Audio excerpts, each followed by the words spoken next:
días, queridos amigos del país. Estamos en un nuevo viernes de stream, ya a poquito del balotaje de la segunda vuelta para las elecciones generales 2025. Hoy, Jesús, nos quedamos solos por algunos problemas técnicos con el tema de internet, pero igual hay muchísimo para hablar antes de las elecciones. ¿Cómo estás?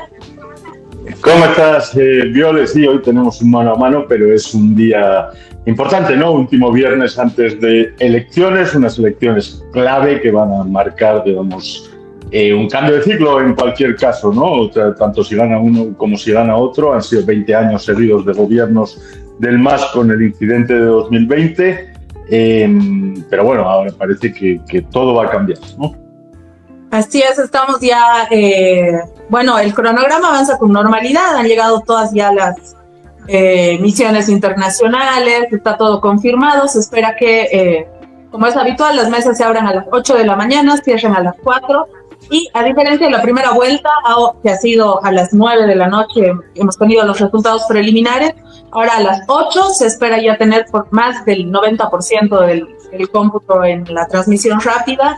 Así que vamos a tener que esperar menos para saber quién va a gobernar este país por los siguientes años.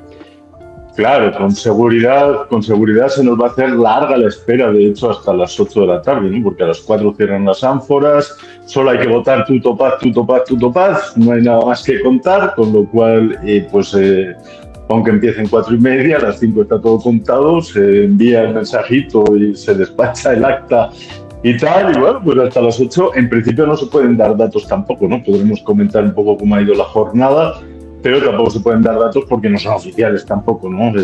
Va a haber bocas de urna también, igual que en la primera vuelta, digamos, en algunas televisiones, y el SIREPRE, que esperemos que funcione, pues igual que ha funcionado la primera vez, ¿no? Sí, tengo entendido del órgano electoral estaban anunciando que para los lugares que son más inaccesibles o que no hay mucha cobertura de internet les iban a enviar incluso antenas y todo para agilizar el proceso, así que bueno, ya va a ser la tendencia irreversible. A las 8 de la noche ya vamos a saber quién va a presidir el país.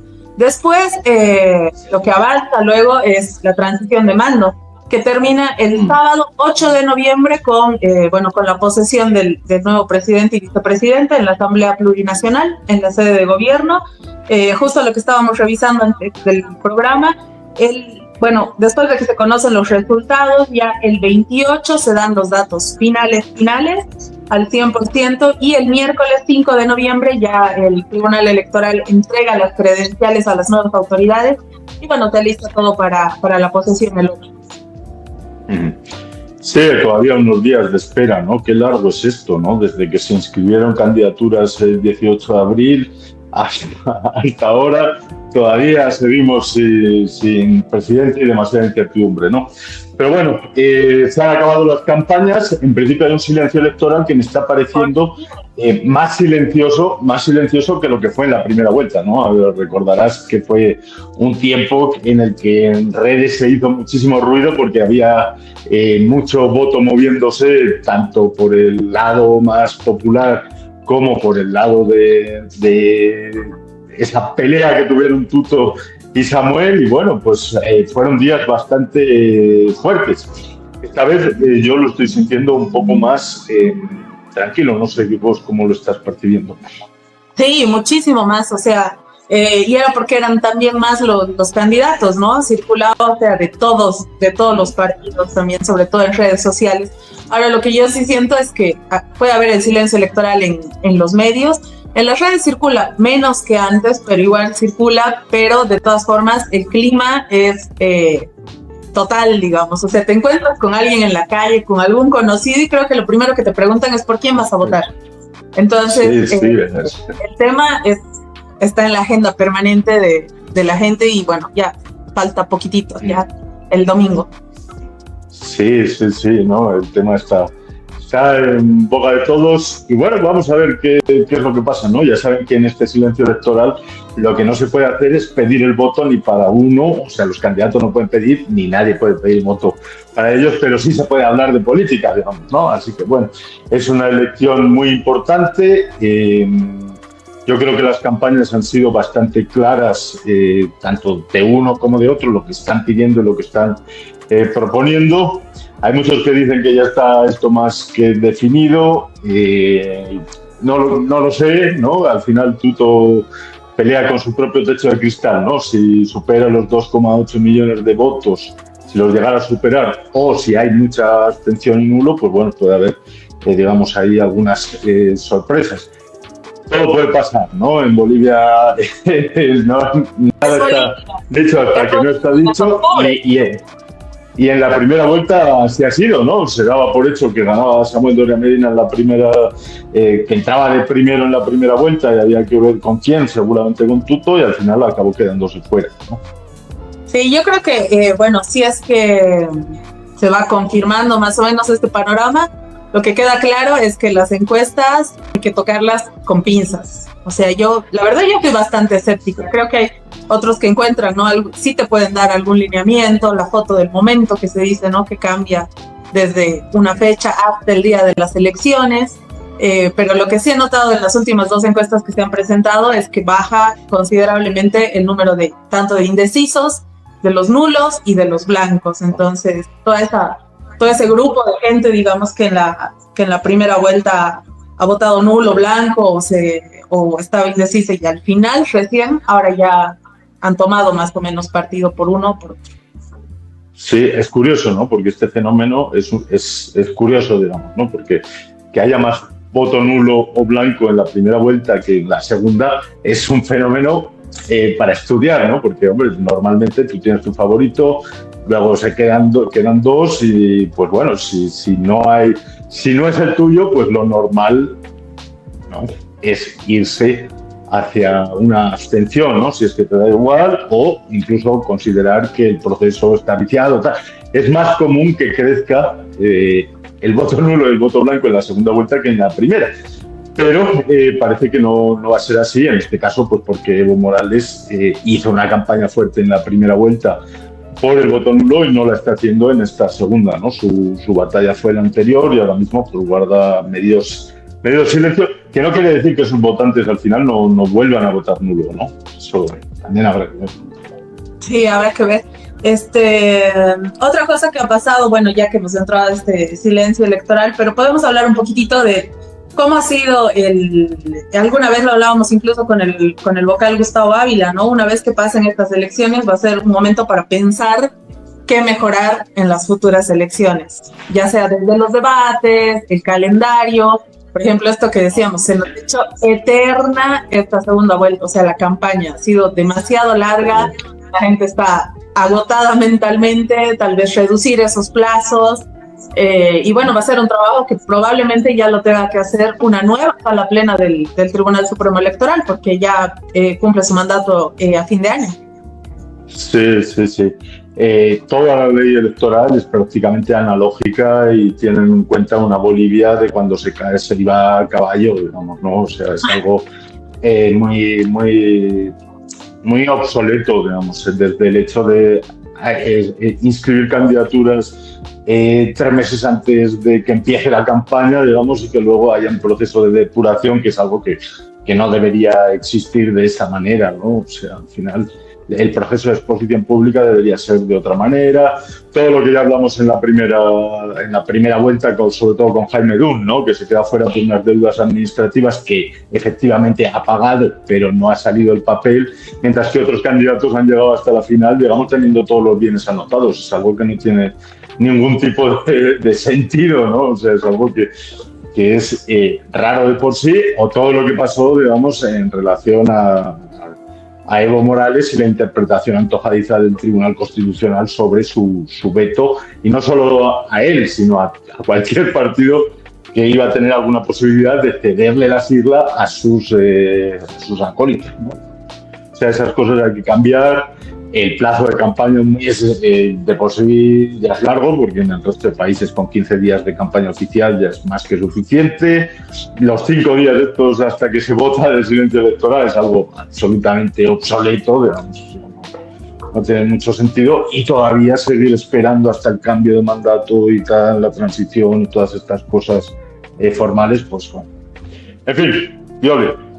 Hay como que un desequilibrio, justo ahorita que dices eso, del tema de los plazos para las campañas, que en las locales pueden ser tiempos más reducidos y decir, no sé, 2 semanas, 3 semanas, pero en las nacionales, claro, hay un tiempo legal, pero hay gente que ha estado haciendo campañas durante por lo menos 2 años, digamos, que los veíamos en redes, en Twitter, que te salía la publicidad, ¿no?, de un candidato, y bueno, eso también genera un desequilibrio en relación a los demás postulantes que no tienen la misma billetera. Claro, hay un problema de billetera, bueno, que este año ha quedado más evidente que nunca. O sea, no, tú ganas las elecciones no depende de cuánta plata tienes, sino de cuánto la gente te quiere, básicamente. Pero también Rodrigo Paz también llevaba años haciendo campaña. Él mismo lo dice, que lleva 5 años, ese dato que está ahí, por chequear cuántas vueltas al mundo suponen, pero lleva 5 años visitando todas las comunidades y 2 años de trabajo muy intenso en redes, que no es porque sí, es porque efectivamente estaba buscando esta candidatura. Sí, ahora otra cosa que tal vez igual hay que pensar, esto que dices, el asunto de las siglas. Algo que, bueno, en toda esta vorágine de viendo tal candidato y tal otro, y que cambiamos toda la asamblea, pasa tal vez como un dato medio anecdótico esto de, por tal partido está entrando alguien que figura como militante de otro partido. No sé, creo que es algo que pensar igual el tema de las siglas, que cómo se negocia, o sea, cómo se mantiene vigente una sigla que en los hechos no tiene una militancia activa, que en todo este tiempo muchos se habrán reunido en la directiva para cumplir el trámite ante el órgano electoral, pero que no tienen una vida orgánica. Esto también es algo... Para mí eso es una estafa a la democracia absoluta, ¿no? O sea, yo sé que en los 90 pues se hizo mucha pelea para que las agrupaciones ciudadanas pudieran postular, digamos, o sea, con menos trámite que los partidos y tal, pero claro, los que han sobrevivido la sigla, es una estafa absoluta a la democracia. O sea, quiero decir que un partido que se define revolucionario de izquierdas sea el soporte para la opción más a la derecha, pues algo que no tiene ningún tipo de sentido. O el propio Partido Demócrata Cristiano, que en su momento representó una cosa y luego representó otra, en fin. O sea, puedes decirme antiguo lo que quieras, ¿no? Yo creo que los partidos son necesarios en la democracia.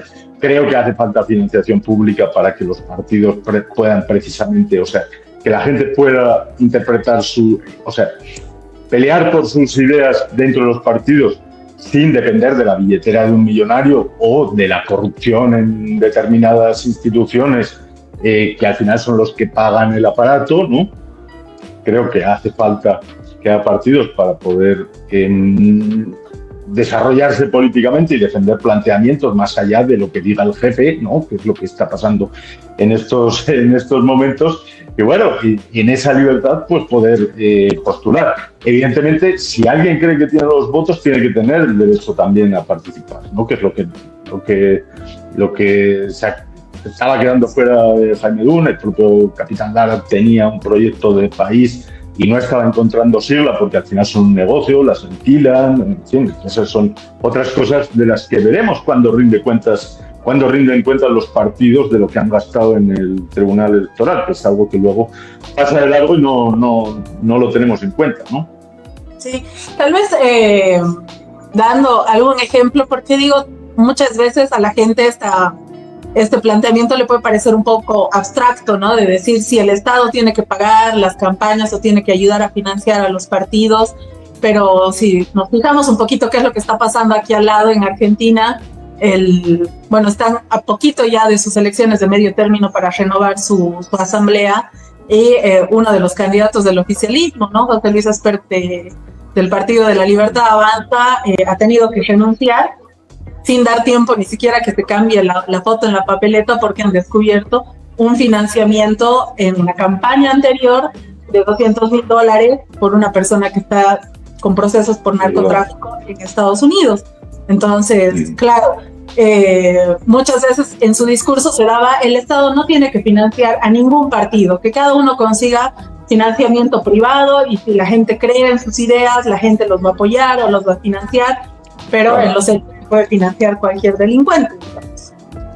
Claro, no, o intereses espurios, digamos, ¿no? O sea, cosas que han pasado en esta campaña es que Marcelo Claure, multimillonario estadounidense con origen boliviano, se ha llevado a todos los candidatos afuera del país a decirles lo que tenía que hacer, lo que quería que hicieran, ¿no? O sea, porque eso es lo que ha pasado, aunque luego lo presenten de cualquier manera, o el propio Manfred Reyes Villa, que alcalde de Cochabamba, ha hecho su partido, él es el jefe de su partido, y nos ha presentado, o sea, presentaba en campaña que él ya tenía un acuerdo de alguien que iba a venir y poner el litio, entonces, o sea, y pagar por el litio y sacarnos de la crisis a todo el país, o sea, son cosas claro. Que eso no puede pasar, o sea, ese es el capricho de un millonario que está incidiendo en la democracia boliviana.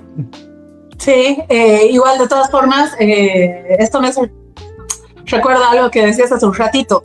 No por tener la billetera más grande vas a ganar elecciones. Creo que eso lo hemos visto ahora muy claramente y también lo hemos visto antes, incluso cuando ha ganado Evo Morales. Bueno, era el que menos recursos tenía. Hace unos días veía los ejemplos de cómo eran las campañas y las campañas con las que ha ganado por primera vez distaba mucho de las elecciones del 2019 donde te bombardeaba cada rato, ¿no ve? Que Bolivia cambia, Evo cumple y un montón de imágenes, todo el día entregaba obras y jugaba al fútbol, pero el 2005 cuando ha ganado eran unos videos súper artesanales de alguna trabajadora del hogar, cosas así, y ha ganado las elecciones. Entonces la billetera no es lo que manda, al menos aquí en Bolivia. Sí, bueno, pero condiciona, ¿no? Y además ahora con todo el bombardeo de redes sociales, todo lo que se ha simplificado, el mensaje ideológico, todas estas cosas, pues afecta. Pero la cuestión es, sobre todo, poder tener otras opciones, ¿no? Porque lo que se está viendo ya ha pasado en estas elecciones, aparte de lo de Rodrigo Paz y también Tuto, ¿no? Que tampoco es que esté vinculado exactamente a un millonario ni a una institución. Pero todo lo demás venía por ahí, ¿no? Venía Eva Copa, al final, ¿de dónde ha sacado la sigla? Bueno, pues, en fin, pues ese tipo de cosas que nos hacemos muchas veces los sopas, pero todo el mundo lo sabe, ¿no? Sí, así es. Bueno, a ver, no sé si tienes algún apuntito. A mí algo que lo decíamos antes de entrar ya al stream era tal vez hablar un poquito de los debates, reformularlos un poco, tal vez para las siguientes elecciones. Algo que a mí me ha hecho ruido es que, por ejemplo, en el debate vicepresidencial no había preguntas concretas. Y en el segundo, creo que ha habido muchos temas que estaban ausentes y que no se les daba el hincapié suficiente, como esto de mezclar salud y educación en 2 minutos. O sea, son los problemas más grandes, más concretos que tiene la gente, ¿no? O sea, de voy a ir a hacer fila desde las 3 de la mañana, no hay remedios en las farmacias, los hospitales. A mí algo que me ha faltado muchísimo, a mí personalmente, es el tema de la violencia de género. Está prácticamente ausente de los programas, no ha estado en los debates, no ha estado, y si ha estado en las campañas ha sido para algunos que estaban hablando incluso de eliminar la 348, que a mí me parece gravísimo. Y no se los interpelado ni en los medios ni en los debates. Sí, bueno, los debates es un fenómeno que es mundial, ¿no? Seguramente es el debate y el postdebate es de lo que más tráfico genera, lo que más audiencia genera y más tráfico genera después en Internet, ¿no?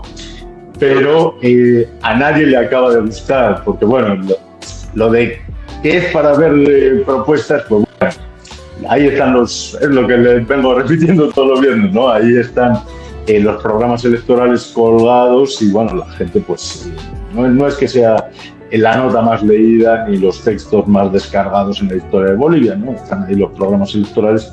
Lo que se busca en el debate es precisamente ver cómo se desempeña la persona, ¿no? Entonces ahí si no hay si no hay dinamismo, no hay confrontación y tal, pues bueno, pierden. Ahora, el papel, escuchaba a María Galindo criticar muchísimo y tal, bueno, los periodistas, los moderadores, no es necesariamente ni siquiera un periodista, porque para un debate solo necesitas un moderador, digamos, o sea, y bueno, no veo que sea el formato. Otra cosa es que en las entrevistas se haya fallado, porque ahora los candidatos no van a entrevistas si no son pactadísimas y tal. Aquí no ha venido ninguno y antes pasaban todos porque antes tenían otro tipo de interés y ahora no han querido venir. Solo van a los medios donde lo tienen absolutamente asegurado que es lo que van a hacer, ¿no? Eso ya. Sí, o sea, comparto, pero también no sé si lo hubiera tenido que hacer si María Galindo, RTP, qué sé yo, pero a mí algo que me parecía valioso de eso es que había distintas voces, digamos, la de ella, la de Jimena Antelo. Hay un periodista, ¿no?, que se ocupa de temas ambientales. Yo lo que rescataba es que estas 4 personas estaban presentando una lista de preguntas cada uno de justo esos temas que te decía que creo que han estado ausentes desde el medio ambiente, desde el género, entonces, y el asunto es que obviamente los candidatos no han querido exponerse a entrevistas un poco más de interpelación.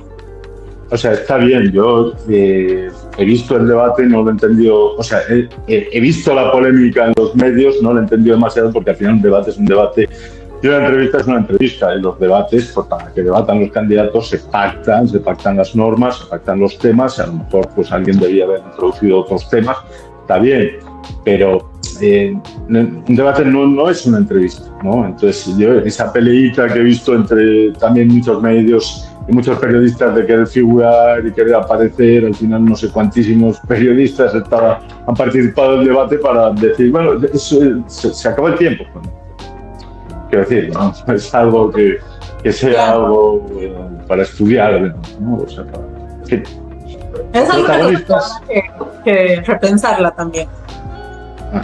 Los protagonistas son los candidatos, ¿no? Hay que ver lo que se está haciendo en el mundo, pero más o menos todo es parecido. O sea, hay temas pactados, hay confrontación entre los candidatos, se explican a grandes rasgos sus programas, normalmente todos acaban peleando por cosas y buscando, porque además es lo que buscan ahora.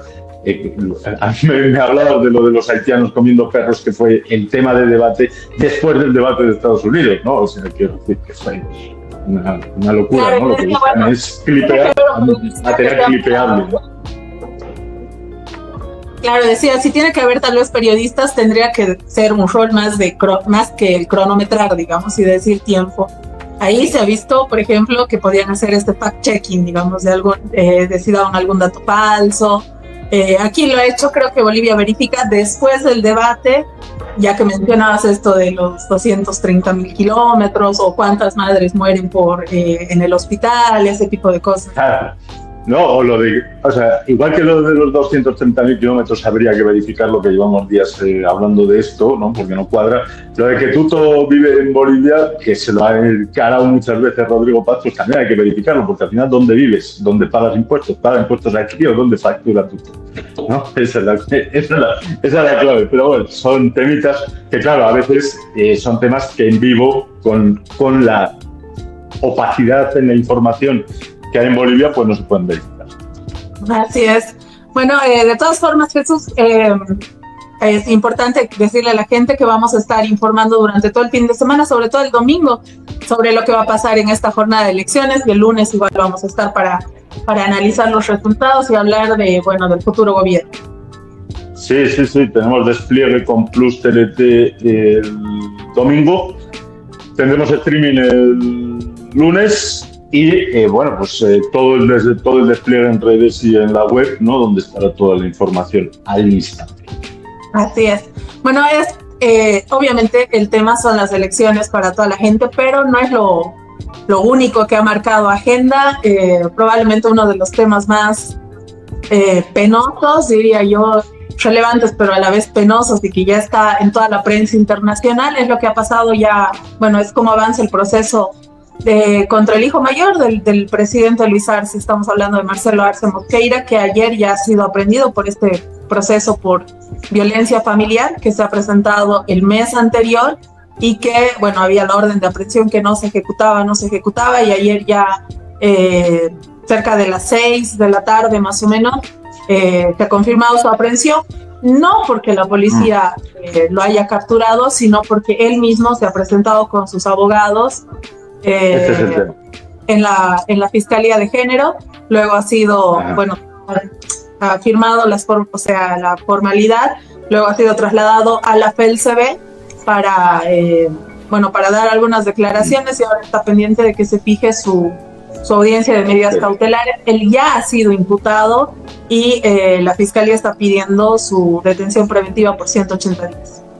Sí, este es el tema, para mí este es el tema, ¿no? No es que la policía lo ha aprendido, que nunca ha tenido muchas ganas de aprenderlo. Hace un mes que está la orden de aprehensión, que de hecho la víctima la retiró porque vio que no había demasiada movilización ni popular ni policial, la acabó retirando, pero claro, de oficio tiene que seguir, porque es un caso de violencia de género, que es una cuestión pública, que está regulada en la 348, que todo el mundo quiere quitar. Pues mira, justamente sirve para estas cosas, ¿no? Para que los poderosos no puedan callar a la víctima, ¿no? Pero, como decías, para mí la clave no es que lo han aprendido, que es lo que se está titulando mal, sino que se ha entregado, ¿no? O sea, Arce Mosqueira se ha entregado en este momento a 2 días, 3 días de elecciones, después de un mes prófugo en Santa Cruz, o sea que tampoco es que estuviera en ningún otro lado por ahí, y para mí se enmarca dentro de una guerra intestina que no nos vamos a enterar seguramente hasta dentro de mucho tiempo, pero es algo que está pasando en el gobierno, que se une con el punto siguiente, que es el punto de Dorgatén, de YPGB, que es íntimo de Arce Mosqueira, por cierto. Viajaban a Paraguay a ver lo de Botrading, todas estas cosas. Decía, ¿no? Entonces, que tenía una oficina en instalaciones de YPF prácticamente, en los hechos. Claro. O sea, Marcelo Arce Mosqueira ha sido el gran operador de los grandes negocios. Ha estado en las... O sea, no eran fake. O sea, esos videos, esos audios que se filtraron sobre él negociando los contratos de litio, los temas hasta ahí. Los temas de litio, los temas de YPGB y otros grandes negocios que están apareciendo, como los de la exportación de la carne y tal, a los que se les está vinculando, ha sido el gran hacedor, el gran conseguidor, digamos, ¿no? Entonces, bueno, su desaparición y aparición en este momento, en el que Armin Dorgatén no aparece, en el que Dorgatén tira a los leones otra vez al decir que no había un tema que estaba superado. No sé si te acuerdas. El tema de que no iba a haber provisión después del 8 de noviembre ya se había zanjado, se había logrado calmar a la gente, no estaba en las filas. Dorgatén lo vuelve a tirar al frente y al día siguiente le sale una orden de aprehensión, él desaparece, ahora resulta que está de baja médica, que no sé yo si una baja médica es motivo para que no te aprendan, ¿no? O sea, porque eso claro, habría que ir a ver la norma, ¿no? Porque si está requerido, pues bueno, no sé, ¿no? No, en general, incluso muchas veces a mí me ha tocado cubrir de los fiscales yendo al hospital, porque en el hospital está el guardia de la policía con alguna persona que esté internada, pero que está ya sea aprendido o algún interno de un recinto, o sea, no es un impedimento para no acudir. Claro. Pero yo creo que esto de Marcelo Arce tiene que ver con que justo horas antes ya se había confirmado que ya había llegado, ya se había activado este sello rojo de la Interpol, entonces que ya estaba activo en 196 países, entonces, bueno, ya sabía que no iba a poder trasladarse a ningún otro lugar y que, bueno, sus abogados, yo me imagino que lo han asesorado. De todas formas, esto no quita que yo creo que le van a dar detención preventiva, porque en esa audiencia cautelar lo que se ve es si la persona, uno, tiene probabilidad de autoría, si hay indicios, que aquí los hay, porque hay un examen médico forense que acredita estos 12 días de impedimento, y por otro lado, los riesgos de fuga u obstaculización, que aquí ya está igual acreditado, o sea, la orden de aprehensión es más o menos el 20 de septiembre, y él ha hecho todo para llevar a la justicia durante un mes, entonces yo creo que lo van a tener que enviar a algún recinto penitenciario ahí en Santa Cruz. Claro, seguramente ponderarán que se ha entregado, precisamente por eso se ha entregado. Yo, sinceramente, lo hacía ya en, no sé, en Florida o en Paraguay, en algún sitio lejano, la verdad. Me ha sorprendido que estuviera en Santa Cruz justamente ayer. Pero bueno, tendrá que responder por el caso de violencia y veremos por qué otras cosas. Así es, y eso se relaciona justo con lo que íbamos a hablar ahorita de la situación legal también del presidente del YPFB, de Armin Dorgaten, que en este caso, sobre la orden de aprehensión que se ha emitido la anterior semana, hay que aclarar que es un caso diferente al de bot trading. Este es un caso que radica en Yacuiba, y que en este caso Armin Dorgaten todavía está únicamente como denunciado.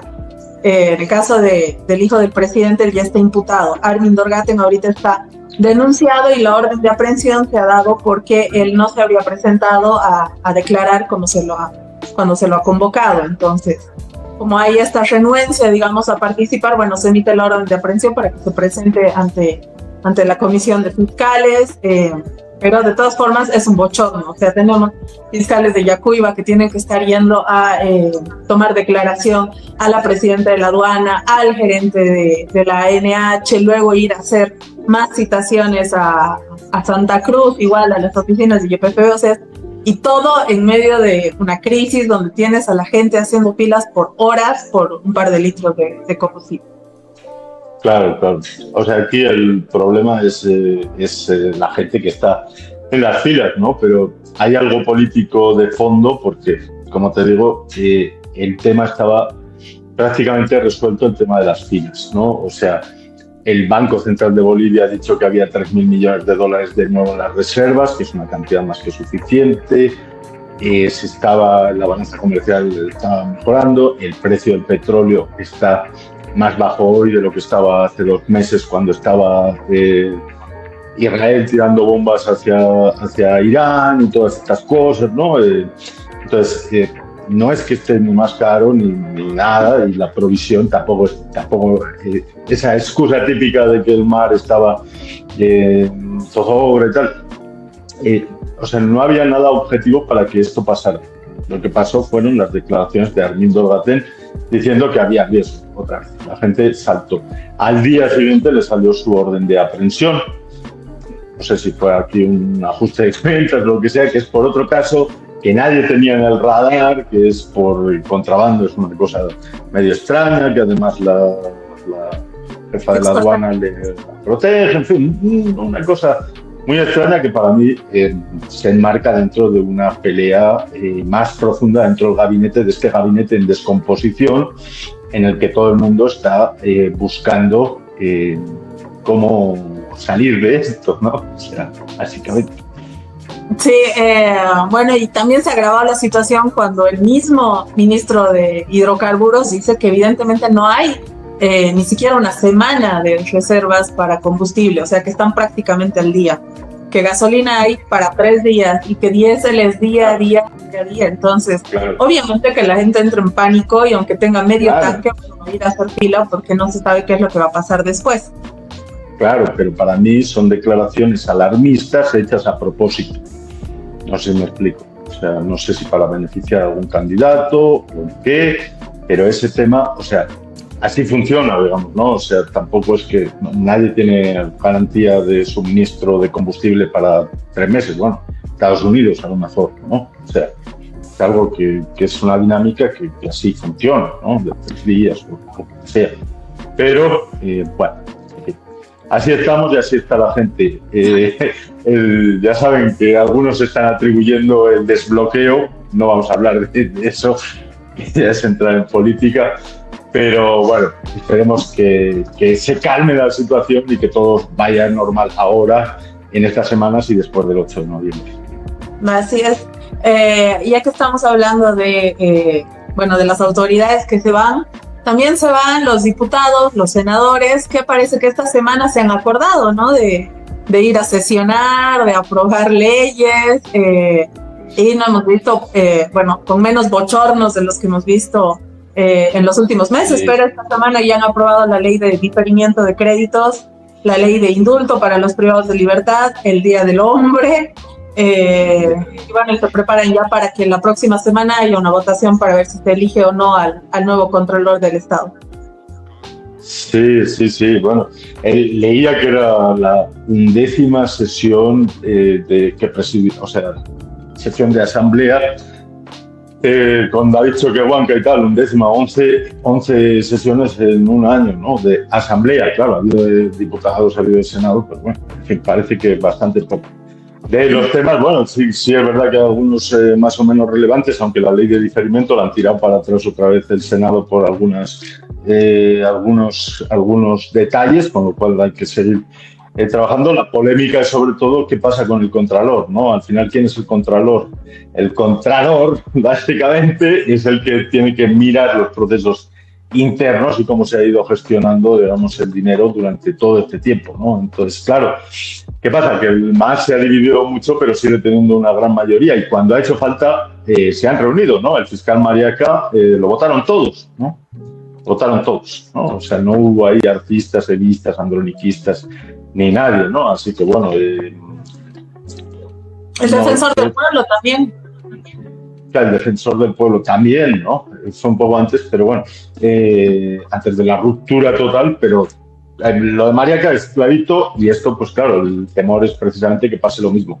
Se cumple el mandato, es verdad, también con el Tribunal Electoral y tal, varias cosas, pero parece que no se va a poder llevar a cabo, ¿no? Entonces, bueno, yo soy partidario de dejar estas cosas tan sensibles para la próxima asamblea, ¿no? Que es la que se tiene que hacer cargo, porque esto de liquidar a última hora y vender el alma al diablo porque ya nadie se va a acordar de ti, pues no es nada bueno para el país. Así es.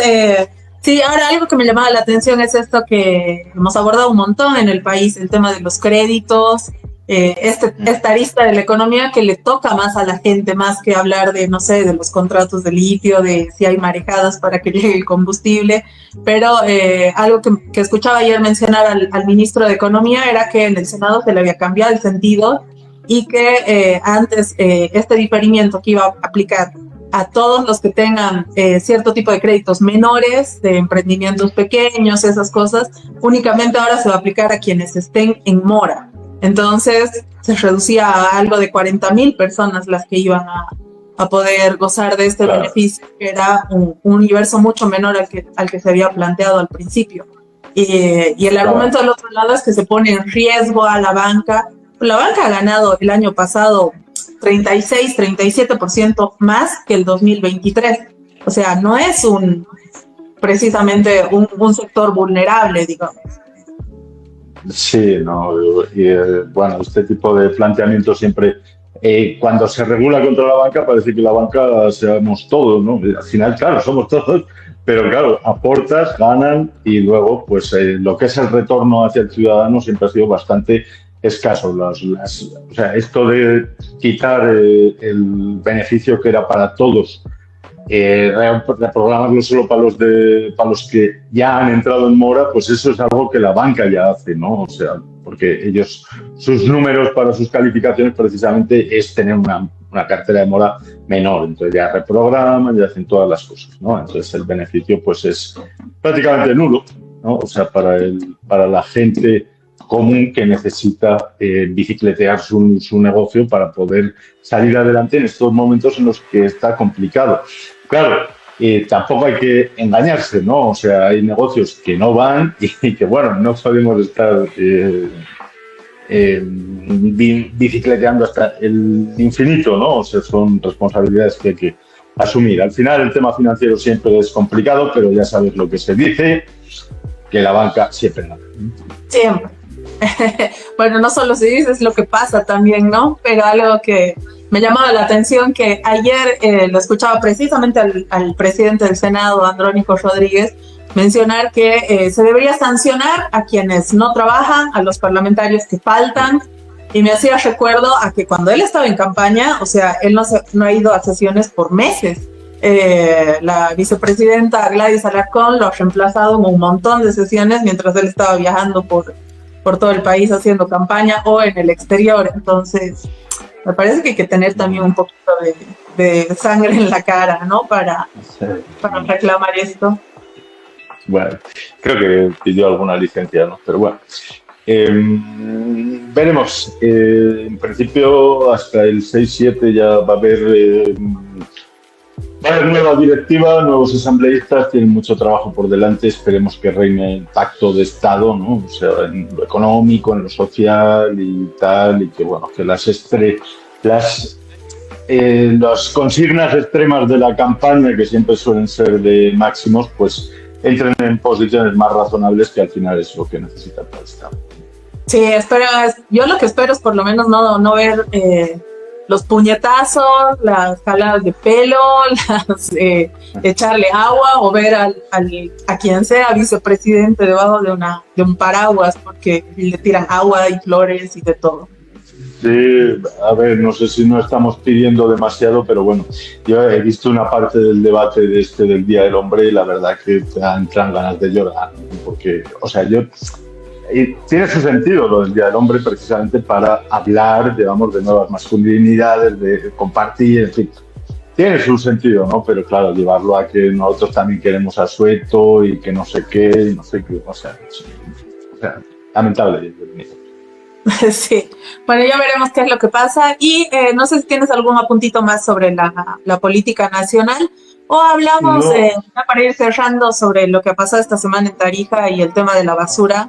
CETAR ya pretendía no hacerse cargo de los cobros de la tarifa por que se deriva después a EMAT, y desde la alcaldía han dicho que bueno, esto podría colapsar en menos de un mes.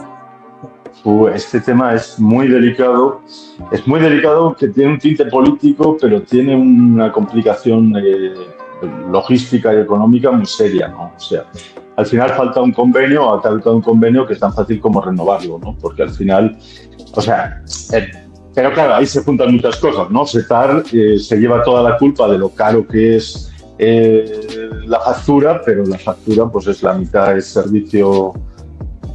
servicio eléctrico y la otra mitad es alumbrado público y recojo de basuras y estas cosas que son parte digamos, de la alcaldía, ¿no?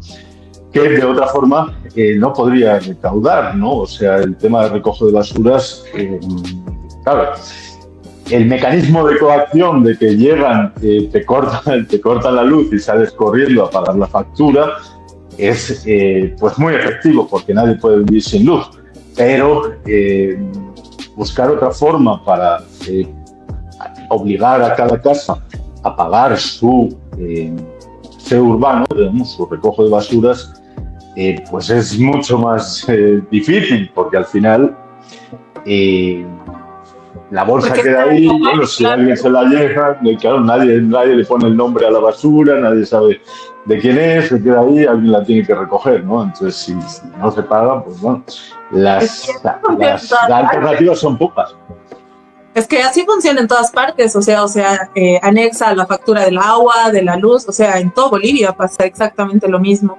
Y algo que me llamaba la atención es que, bueno, lo que decía el alcalde era que es Cercado el único municipio al que se le estaría cortando este convenio para la tarifa. En los otros municipios esto sigue vigente. Entonces, bueno, ahí cuando se le preguntaba al gobernador, bueno, vayan a hablar con el gerente de CETAR, que tengo entendido que hoy iba a dar más detalles, ¿no? sobre el tema de este convenio. Sí, bueno, estaba hablando Johnny Torres, ha convocado a diálogo para que se pueda renovar ese convenio, claro.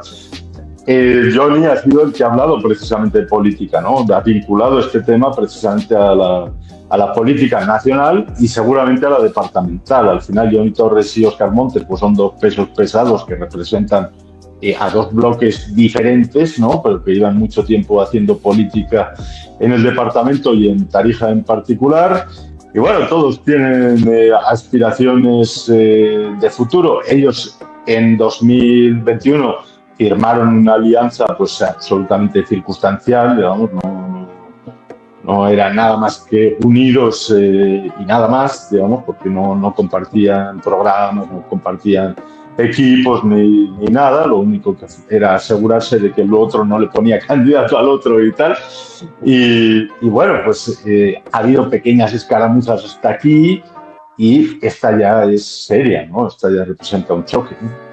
Ya representa un choque y esto, fuera de lo político, ya se transforma en algo que le puede afectar a la gente. O sea, estamos hablando de un problema de salud pública y viene las lluvias, se elevan las temperaturas, ya sabemos qué es lo que pasa con la basura en esas condiciones.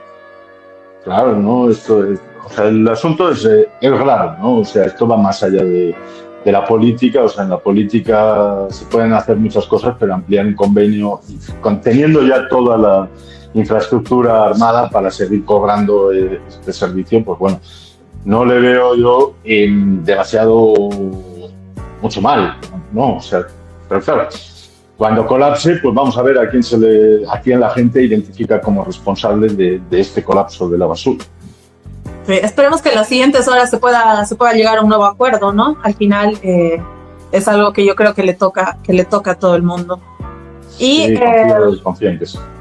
Sí, ya estamos sobre la hora. Jesús, no sé si tienes algún otro apuntito más o bueno, ya nos reencontramos el domingo y el lunes con la cobertura de la segunda vuelta. Sí, bueno, un gusto hablar contigo siempre de los temas en profundidad. Vamos a ver qué es lo que pasa el domingo, pase lo que pase. El lunes a todo el mundo le toca ir a trabajar. Bueno, a todos no, pero a los demás les va a tocar ir a trabajar, recuperar sus responsabilidades y no olvidar que gane quien gane. Al final los bolivianos se resuelven la vida bastante solos, ¿no? Así que no nos va la vida en esto, que todo vaya normal y bueno, que gane el mejor. La democracia al final es soberana y la gente es soberana. Así es, la gente es la que va a definir. De todas formas, nuestro compromiso como Diario El País es trabajar, darles la mejor información y los esperamos el lunes con una edición especial del País Stream para analizar los resultados de esta segunda vuelta. Muchas gracias, Jesús, nos vemos el lunes. Gracias, Lole. Saludos para todos.